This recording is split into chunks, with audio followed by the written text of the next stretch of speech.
చమత్కారి. హైదరాబాదులో నేదురుమల్లి జనార్దన్ రెడ్డి శంకుస్థాపన చేశాడు హైటెక్ సిటీకి. కానీ ఆయన క్రెడిట్ వద్దు. తర్వాతన ఎల్ఎన్టీ టవర్ కట్టింది చంద్రబాబు టైంలో. కాబట్టి క్రెడిట్ నాకే కావాలి. ఆ తర్వాత ఊరంతా బాగుపడింది. ఇవాళ అద్భుతమైన స్థాయిలో ఉంది. ఇదంతా నా వల్లనే. శంకుస్థాపన చేసి నేదురుమల్లి కాదు, మధ్యలో బిల్డింగ్ ఆయన ప్రారంభించిన దాన్ని ముగించిన నాకు మాత్రమే క్రెడిట్ రావాలి. ఇవాళ జరుగుతున్న క్రెడిట్ అంతా నాకే రావాలంటాడు ఆయన. 1996లో వెలుగొండకి శంకుస్థాపన చేసింది చంద్రబాబు నాయుడు. ఆ తర్వాతన ఆయన 2004 దాకా ఉన్నారు. అప్పుడు పూర్తి కాల కేవలం 9,000 కోట్ల రూపాయల ప్రాజెక్ట్ అది. ఆ తర్వాత రాజశేఖర రెడ్డి హయాంలో పరుగులు పెట్టింది. ఆ తర్వాతన ఆయన మరణం తర్వాత మందగించింది. మళ్ళీ మొన్న జగన్మోహన్ రెడ్డి వచ్చాక రెండవ అంశం ముందుకు వెళ్ళింది.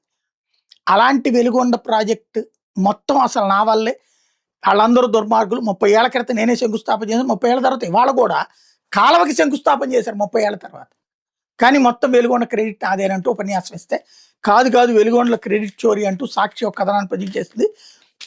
మరో క్రెడిట్ చోరీకి సిద్ధమైన ముఖ్యమంత్రి చంద్రబాబు బుధవారం మార్కాపురం సభ వేదికగా వెలి కొండంత అసత్యాలు వెలివేశారు. వెలుగొండ ప్రాజెక్టు 1996లో తానే శంకుస్థాపన చేశాను. 2014-19 పనులు పరుగులు పెట్టించారు. కానీ 2019-24 మధ్య పనులు మూలనబడ్డాయని తనకు అలవాటైన రీతిలో అలవోగ్గా అబద్ధాలు చెప్పుకొచ్చారు. నిజానికి 96 నుండి 2004 వరకు ఉమ్మడి రాష్ట్రంలో చంద్రబాబు సీఎంగా ఉన్నప్పుడు వెలుగొండ పనులకు చేసిన అక్షరాల 10 లక్షలకు మాత్రమే. అది శంకుస్థాపన సందర్భంగా నిర్వహించిన సభ ఏర్పాట్ల కోసం ఖర్చు చేసింది. ఈ 14-19 మధ్య చంద్రబాబు ప్రభుత్వం పనుల పేరుతో కాంట్రాక్టులకి 630 కోట్లు దోచిపెట్టింది. జీవో 22 ధరల సర్దుబాటు జీవో వర్తింపజేసి కాంట్రాక్టులని ఉత్తినే 630 కోట్లు దోచిపెట్టారని కాగ్ నివేదికలో కడిగి పారేయడమే అందుకు తార్కాణం. అట్లాంటి అవినీతి భాగోతాలు ఇంకెన్నో ఉన్నాయి. 2017 నాటికి వెలుగొండను పూర్తి చేస్తామని ప్రకటించి రోజుకి సగటున 10 మీటర్ల పొడవున సొరంగం తవ్వేందుకు మరమ్మతుల పేరుతో కాంట్రాక్టులకు 68 కోట్ల రూపాయలు ఇచ్చేసి కమిషన్లు వసూలు చేసుకున్నారు. కానీ మరమ్మతులు చేయకపోవడం వల్ల టీబీఎంలు రోజుకి సగటున 1-2 మీటర్ల పొడవును కూడా సొరంగాలు తగ్గిన దాఖలాలు లేకపోవడం గమనార్హం.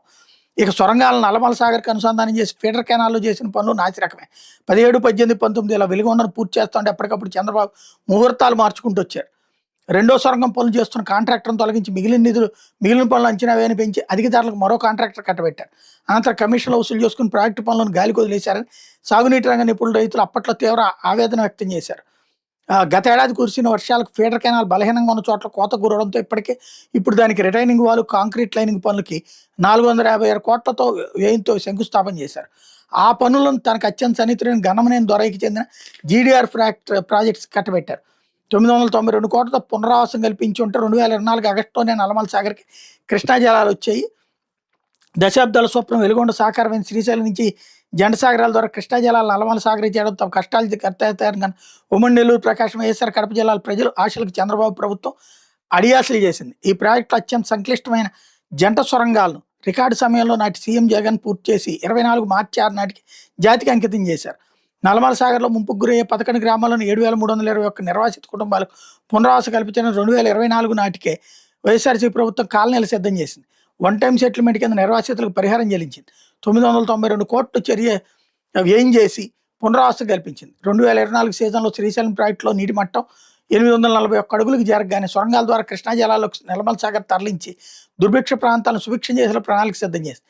కేవలం వైఎస్ జగన్కు మంచి పేరుస్తూనే దొగ్గుతోనే నల్లమల సాగర్ నిర్వాసిత కుటుంబాలకు 21 నెలలుగా పునరావాసం కల్పించుకుని చంద్రబాబు సర్కార్ జాప్యం చేస్తోంది సాగునీటి నిపుణులు, రైతులు, రైతు సంఘాల ఆక్షేపణలు వ్యక్తం చేస్తున్నారు.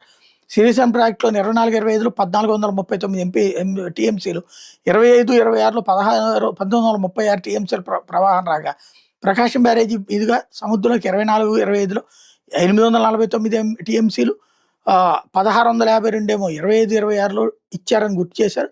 అదే చంద్రబాబు సర్కార్ నిర్వాసితుల పునరావాసం కల్పించుంటే 24-25తో పాటు 25-26లోని కృష్ణా వరదని ఒడిచిపట్టి నల్లమల సాగర్కి తరలించి దుర్భిక్ష ప్రాంతాలను సుభిక్షం చేసే అవకాశం ఉండేదని స్పష్టం చేస్తున్నారు.